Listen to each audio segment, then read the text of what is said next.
ፕሬዝዳንት ኢሳያስ አፈወርቂ እያጨበጨቡ ነው። እናንተ አሰሙኝም እንጂ እኔ ነግሬያችሁ ነበር ብለዋል። አብናይ ሱዳን ኢትዮጵያን በሁሉይ ሐበሬታ ጠቀይሰን ነረ። በሌላ በኩል በበቀለኛው ፑቲን ከባድ የበቀል ዱላ ተመዟል። እየተፈራው ሆኗል። Warning of a potential massive air attack. Russia launching one of the heaviest overnight attacks from the air, sea and land using hundreds of missiles. የህወሓት አካሄድና የፌዴራል መንግስቱ ዝምታ እስከመቼ ነው የሚለው ጉዳይ በስፋት ማነጋገሩን ቀጥሏል። ችግሩ በሰላም ይፈታል ወይንስ በኃይል? ነገሮች ወደ ኃይል ካመሩ ቀድሞ ማን ይተኩሳል? የፌዴራል መንግስቱ ወይስ ህወሓት በሚሉ ጉዳዮች በሳል ሙራይ ትንታኔዎች ተሰጥተውበታል። በፖለቲካው ጉዳይ ወሳኝ የተባሉ ምሁራን ከፌዴራል መንግስትና ከህወሓት አንጻር የፌዴራል መንግስት በአሁኑ ሰዓት ለምን ዝምታ መረጠ የሚለውን ጉዳይ የራሳቸው ማብራሪያ እየሰጡበት ይገኛል። ይህንን ጉዳይ እንመለከተዋለን። ፕሬዝዳንት ኢሳያስ አፈወርቂ በትናንትናው ዕለት አስመራ ላይ ብቅ ብለው ኤርትራንም ኢትዮጵያንም የአፍሪካው ቀንድ ቀጠናንም አሜሪካንም ጨምሮ የዳሰሰ ንግግር አድርገዋል። ፕሬዝዳንቱ ብያችሁ ነበር የሚል ይዘት ያለው እባካችሁ የምነግራችሁ እንደ ተራ ነገር አትቁጠሩት፣ በደንብ ስሙኝ አይነት ንግግር አድርገዋል። ይህችም ጉዳይ በመረጃነት ትዳሰሳለች። አብናይ ሱዳን ኢትዮጵያን በሁሉይ ሐበሬታ ጠቀይሰን ነረ። በተፈራ የበቀል እርምጃ በእርግጥም ከባዱ ዱላ አልፏል። ፑቲን መኑኝ ዩክሬንን በቀላለሁ ብለው ነበር፣ እንዳሉትም አድርገውታል። የተረፈ ነገር የለም፣ ዩክሬን አልተረፈችም። በቀለኛው ፑቲን ዩክሬንን በሚሳኤል እሳት አንድደው ቀላል በማይባል መልኩ አንድደዋታል።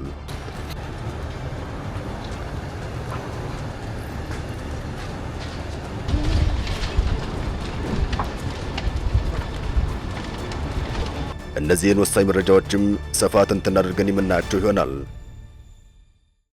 ዘመናዊ ንግድ ሱቅ በመርካቶ ተክለ ሃይማኖት ከ440 ሺህ ብር ቅድመ ክፍያ ወይም በ1.7 ሚሊዮን ብር ሙሉ ክፍያ ከ11 ካሬ እስከ ትላልቅ የካሬ አማራጮች ለሽያጭ አቀረብንላችሁ። ሱቆቹ የተንጣለለ ፓርኪንግ ጨምሮ ሁሉም የተሟላላቸው ዱባይ ሞል ስታንዳርድ ናቸው። በተጨማሪም በፒያሳ አራዳ ፓርክ ፊት ለፊት ከባለ 1 መኝታ እስከ ባለ 4 መኝታ መኖሪያ ቤትም ለሽያጭ አቅርበናል። ባለ 1 መኝታ በ3.9 ሚሊዮን ብር ሙሉ ክፍያ፣ ባለ 2 በ6.5 ሚሊዮን ብር፣ ባለ 3 መኝታ በ10.5 ሚሊዮን ብር ሙሉ ክፍያ አሊያም 10% ቅድመ ክፍያ በመክፈል ባለቤት ይሁኑ። የባንክ ብድርም አመቻችተናል። ሜሪት ፕሮፐርቲ። ለበለጠ መረጃ 0998 317677 ይደውሉልን።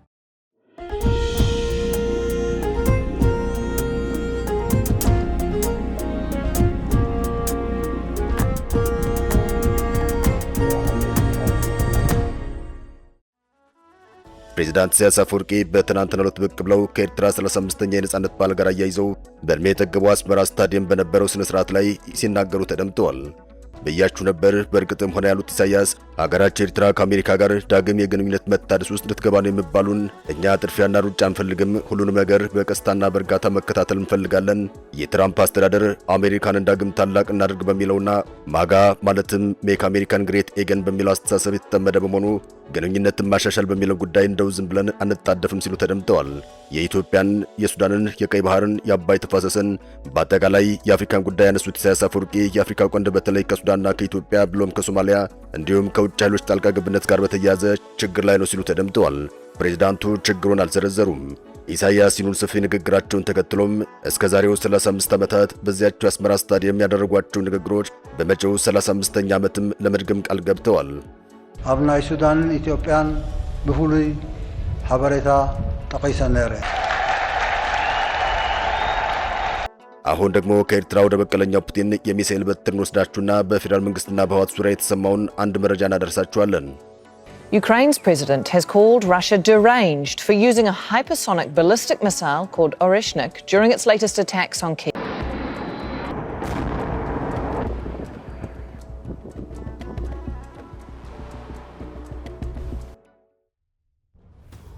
በርግጥ የተፈራው ሆኗል።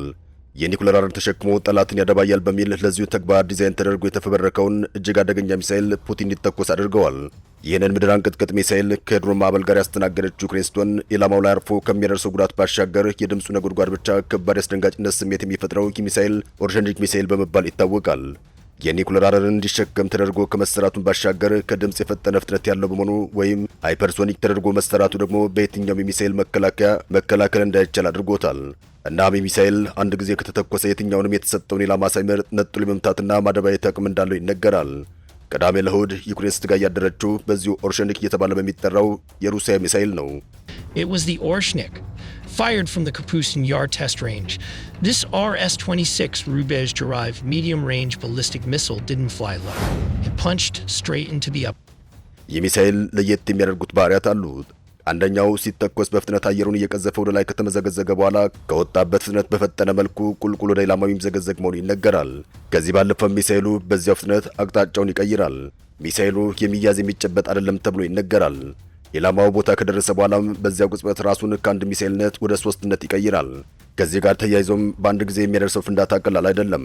ያረፈበትን ቀጠና የሲኦል ጥግ ያደርገዋል። እና ዩክሬን በዚህ መልኩ በዚሁ ማንም ከልካይ በሌለው ኦርሸኒክ ሃይፐርሶኒክ ሚሳኤል ስትጋይ አድራለች። እነሆ ከብዙ በጥቂቱ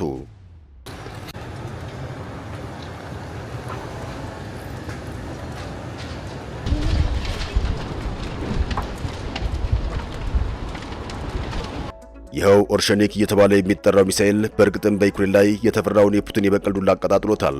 Ukraine's president has called Russia deranged for using a hypersonic ballistic missile called Oreshnik during its latest attacks on Kyiv. ከቀናት በፊት ሩሲያን በበርካታ የድሮን ሰራዊት ያስደበደቡት የዩክሬን ፕሬዝዳንት ቮሎዲሚር ዜሌንስኪ ይህን ጥቃት ካደረሱ በኋላ ፑቲን አጥብቀው ሲዝቱ ምን ሊከተል እንደሚችል ሲሰጉ ቆይተዋል። በእርግጥ የፈሩት አልቀረም። እሳቸው ከሚገኙበት ዩክሬን መዲና ኪየቭ ቅርብ ርቀት ላይ ሲተኮስ ያደረው ኦርሸኒክ ከተማዋን የሲኦል ጥግ አድርጎ ሲያገያት ካደረ በኋላም ዜሌንስኪ ማለዳ ተነስተው የጥቃት አካባቢዎችን ጎብኝተዋል።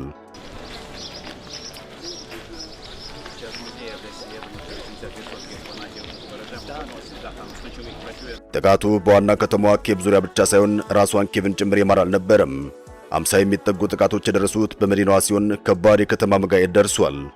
Some 50 locations across the capital were hit, including shopping centers, residential buildings, and government offices. ዩክሬን በግዙፏ ሩሲያ በዚህ ደረጃ ስትጠቃ ጎረቤትና ወዳጅ የሚባሉት አውሮፓውያን ሩሲያን እንዴት እንዲታደርጋለች አይገባም ከሚል የተለመደው ግዘት ውጭ ምንም ሊያደርጉ አልቻሉም። Tonight, several European leaders are condemning Russia after it attacked Ukraine with hypersonic ballistic missiles. ጥያቄው ዩክሬን ከዚህ በኋላ በእርግጥ ለደረሰበት ጥቃትና ጉዳት ምላሽ አጸፋዊ ምላሽ ሰጣለሁ ትላለች የሚለው ነው። ያ ከሆነ ለፑቲን አሁንም ሌላ አጸፋዊ ምላሽ ይሆናል። አሁን አንዱ ሲጠቃ ሌላኛው አጸፋዊ ምላሽ ሰጥ ጦርነቱ ከቀደሙ ጊዜ በላይ ተቀጣጥሎ የቀጠለ ይመስላል። እንደሚታወቀው ዩክሬንና ሩሲያ ጸባቸው አንድ ብሎ የጀመረው ከሩሲያ አፍንጫ ስር ያለችው ዩክሬን የሩሲያ ባላንጣ የሆነውን የሰሜን አትላንቲክ የጦር ቃል ኪዳን ድርጅት ኔቶ አባል ሀገር ካልሆኑ በማለቷ ነው። ከዚሁ ጋር በተያያዘ የዩክሬን ግዛት ኩርኮማ ውስጥ የገቡት ፑቲን ቀስ በቀስ ዩክሬንን ለመቆጣጠር በሚያስችል መጠነ ሰፊ ወረራ ውስጥ አስገባቸው። ይህ የሆነው የዛሬ 4 ዓመት አካባቢ ሲሆን እነሆ ዩክሬን ዛሬም እየጋየች ትቀጥላለች። አይዞች በርቻ ያሏት አሜሪካና አውሮፓም ዛሬ የሉም። ከዩክሬን ጎን በመቆም የአንድ ወቅት የጦርነት አቀጣጣይ የነበረችው አሜሪካ ከሰሞኑ በተባበሩት መንግስታት የጸጥታው ምክር ቤት በነበራት ማብራሪያ ላይ የልክ ተነጋግራችሁ ተስማሙ፣ የአሜሪካ አቋም ይህ ነው ስትል ተደምጣለች። በቃ አሁን ያለው እውነታ ይህ ነው፣ ዩክሬን ብቻሽን ከሩሲያ ጋር ተፋላሚና ተወጩ ተብላለች። አሜሪካም በፍጥነት ራሷን ከተፋላሚነት ወደ ተነጋገሩ አሸማጋይነት ተቀይራለች። The United States again calls for Russia to allow humanitarian workers to access areas under its control. While we await answers to those questions, we underscore the need for an immediate and comprehensive ceasefire as a means toward a durable, negotiated end to the war. ፕሬዚዳንት ዶናልድ ትራምፕ በቅርቡ በሰጡት አንድ መግለጫቸው እናንተ ፌክ ዜናዎችን እያነበባችሁ ዩክሬን እንዲናት እንዲያደረገች ትላላችሁ እንጂ እውነቱን ከተነጋገርን እኮ በሚሊተሪው አቅጣጫ ካየነው ዩክሬን ተሸንፋለች ሲሉ ነበር እንቅጩን የተናገሩት። ለማስረጃ ይሆን ዘንድ ይህን አባባላቸውን ከራሳቸው ከፕሬዚዳንት ትራምፕ አንደበት እንስማው። Ukraine militarily they're defeated, okay? You wouldn't know that by reading the fake news, but ከትራምፕ ወደ ህወሓት ተመልሰናል። ህወሓት ትግራይን አሁንም እንደተቆጣጠረ ይገኛል። ህወሓት ትግራይን ሲሻው እንደ ክልል ሲያሻው ደግሞ እንደ ሀገር እየቆጠራት ይገኛል። በሌላ በኩል የፌዴራል መንግስት ዝምታ መርጧል። የፌዴራል መንግስቱ ዝምታ ለምንና እስከመቼ የሚሉ ጉዳዮች እያነጋገሩ ቀጥለዋል። መፍትሄው በኃይል አሊያስ በንግግር የሚለው እንዲሁ ሌላ ንግግር አጀንዳ ሆኗል። የህገ መንግስትና የፖለቲካ ምሁሩ ዶክተር አደም ካሴ እንዲሁ በካናዳ ካልጋሪ ዩኒቨርሲቲ የሚያስተምሩት የፖለቲካ ተንታኝ ዶክተር ጌታቸው አሰፋ ቢቢሲ ያነጋገረ መሆኑን በማመላከት አሁን ካለው የትግራይ ፖለቲካ አንጻር በቀጣይ ምን ሊከሰት ሲል ይሆን በሚለው ዙሪያም ሰፋ ያለ ትንታኔ ሰጥተውበታል። ህወሓት ባለፉት ወራት በፌዴራል መንግስቱ የማይፈለጉ በርከት ያሉ እርምጃዎችን ወስዷል። ከእነዚህ እርምጃዎች ጋር በተያያዘም የፌዴራል መንግስት ዝምታ መርጦ ታይቷል። አሁን እያነጋገረ ያለው ወሳኙ ነጥብ የፌዴራሉ መንግስት ለምን ዝምታ መረጠ? ዝምታውስ እስከ መቼ ይቀጥላል? በቀጣይ ዝምታው እንዲሰብር የሚያደርጉ ነገሮች ይኖር ይሆን የሚለው ነው። ለቢቢሲ ማብራሪያቸውን የሰጡት ሁለቱ ምሁራን የፌዴራል መንግስቱ ዝምታን የመረጠበትን ሁኔታና ብለውም በቀጣይ ምን አይነት ሁኔታዎች ሊፈጠሩ ይችላሉ በሚሉ ነጥቦች ላይ ሊሆኑ ይችላሉ ያላቸውን ነጥቦች በማንሳት አንድ ሁለት በማለት ሙያው ትንታኔዎችን ሰጥተዋል።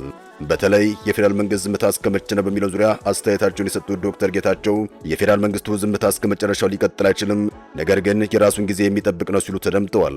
ይህ የፌዴራል መንግስት ዝምታ እስከ መጨረሻው የሚዘልቅ ሳይሆን ሁኔታዎች እስኪሟሉ ጊዜ የሚጠብቅ ነው ያሉት ዶክተር ጌታቸው አሁን ለሚታየው ዝምታ ምክንያት ሊሆኑ እንደሚችሉ ከሚጠቅሷቸው ጉዳዮች መካከል አንደኛው ሊካሄድ አንድ ሳምንት የቀረው 7ኛው አጠቃላይ ምርጫ ብለውም እሱን ተከትሎ የሚመጣውን መንግስት ምስረታ ይገኝበታል። መጪው ጊዜ ክረምት መሆኑና በመካከለኛው ምስራቅ ያለው ግጭት የፌዴራል መንግስት ያጸፋ እርምጃ ለማዘግየቱ ከግምት ውስጥ ያስገቧቸው ነው ሲሉም ለቢቢሲ በሰጡት ማብራሪያቸው ላይ ተናግረዋል። ዶክተር አደምን በተመሳሳይ አሁን ያለው ሰላም ያልሆነ ጦርነትም ያልሆነ ሁኔታ መቀጠሉ ምናልባትም ለትንሽ ጊዜ እንጂ ዘላቂ ነው ብዬ አላስብም ሲሉ ተናግረዋል። የፌዴራል መንግስት እውቅና የሚሰጠው አስተዳደር ስልጣን ላይ ባለመሆኑ በበጀትና በሌሎች ዋና ዋና አጠቃላይ ጉዳዮች ላይ ቁጥጥር እንደሚያስጠብቅ የሚናገሩት ዶክተር አደም ይህ ደግሞ ህወሓት እነዚህን ጉድለቶች ለማሟላት ሙሉ በሙሉ ከውጭ ዓለም ጋር ግንኙነት እንዲፈጥር ሊያደርገው እንደሚችል ጠቁመዋል። ይህ ደግሞ የፌዴራል መንግስቱን ሌላ ቁጣ ውስጥና ሌላ እርምጃ ውስጥ ሊያስገባው ይችላሉ ሲሉም ይህን ጉዳይ የግጭት መንስኤ ሊሆን እንደሚችል ጠቅሰዋል። ለመሆኑ ሁለቱም ኃይሎች ወደ ግጭት ካመሩ ማን ቀድሞ ሊተኩስ ይችላል የሚለው ጉዳይ ላይ ተንታኙ ዶክተር አደም ማብራሪያቸውን ሰጥተውበታል። በእሳቸው እይታ ህወሓት ቀድሞ ሊተኩስ ይችላል። ዶክተር አደም ሲናገሩም የመተኮስ ጫና ያለው ህወሓት ላይ ነው፣ ምክንያቱም በበጀትም በነዳጅም በፍትህም ጉዳይ በሰላማዊ መንገድ አመጣዋለሁ የሚለው ነገር ሊሆን አይችልም። በምንም መልኩ የፌዴራል መንግስቱ የሚፈልገውን በፈቃደኝነት የሚያደርግለት አይመስለኝም ሲሉ ተናግረዋል። ከዚህ ውጭም ህወሓት ራሱን እንደ ኤርትራ፣ ሱዳንና ግብጽ ካሉ የውጭ ኃይሎች ጋር በማስተሳሰር ነገሮችን ሊያወሳስብ እንደሚችል ምሁራኑ በትንታኔያቸው ላይ አመላክተዋል። ሰላም ለሀገራችን፣ ሰላም ለመላው ዓለም ይሁን። አበቃን። ሰናይ ጊዜን ተመኘን።